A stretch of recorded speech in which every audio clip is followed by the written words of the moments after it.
Ciao, oggi siamo vicino a Micottis, vicino all'Usevera, e facciamo questo tentativo, questo nome di questo sentiero abbastanza mitico che si chiama Ultra Vertical Track, una cosa del genere.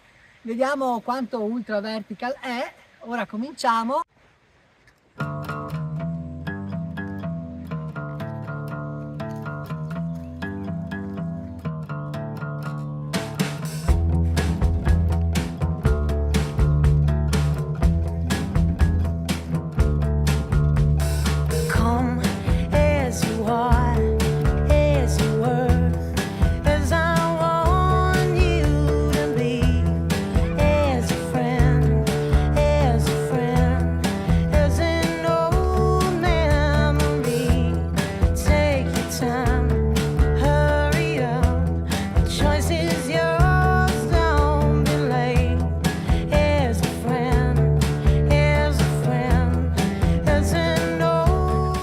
Anche il cane è abbastanza provato in questo ultra vertical.